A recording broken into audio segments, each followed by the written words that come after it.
அனைவருக்கும் அன்பு நிறைந்த வணக்கம்.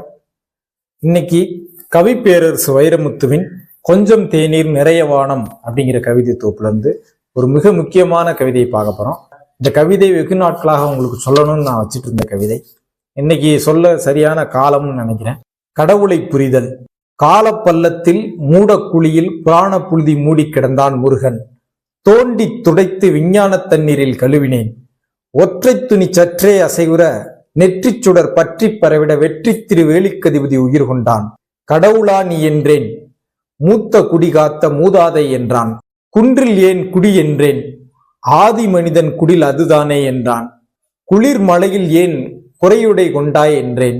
இரையாகும் விலங்கை துரத்தி கொண்டே இறை தேடும் விலங்கு விட்டு உயிர் தப்பி ஓட, சுனைகள் ஆறுகள் நீந்தி கடக்க, தேனடை தேடி கிளைதோறும் குதிக்க, தொங்கும் ஆடை தொல்லையா இல்லையா, இன்னொன்றும் நெஞ்சில் எழுது, நெசவு கண்டது குறிஞ்சியில் அல்ல மறவாதே அது மருதம் என்றான்.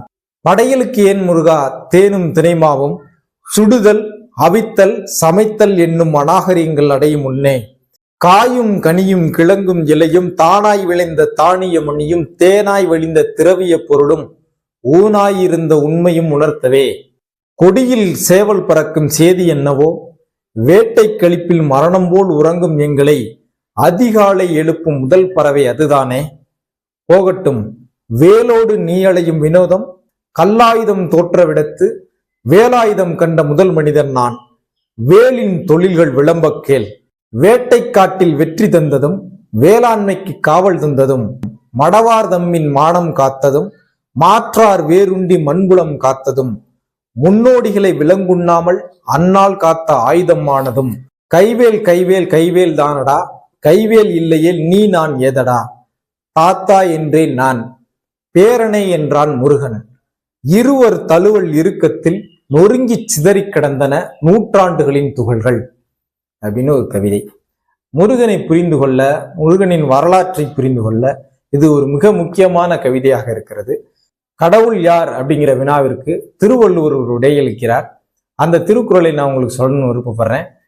வையத்துள் வாழ்வாங்கு வாழ்பவன் வானுரையும் தெய்வத்துள் வைக்கப்படும் அப்படின்னு ஒரு திருக்குறள் இருக்கு. கடவுள் அப்படிங்கிறவங்க வாழ்வாங்கு வாழ்ந்தவர்கள் தான் அப்படிங்கிறத அந்த திருக்குறளோட இந்த கவிதையும் பொருத்தி பார்த்து பொருள் புரிஞ்சுக்கணும் அப்படின்னு எனக்கு தோணுச்சு. அப்படியான ஒரு சிறந்த கவிதை. மீண்டும் இது போன்ற சிறந்த கவிதையோடு உங்களை சந்திக்கிறேன். நன்றி, வணக்கம்.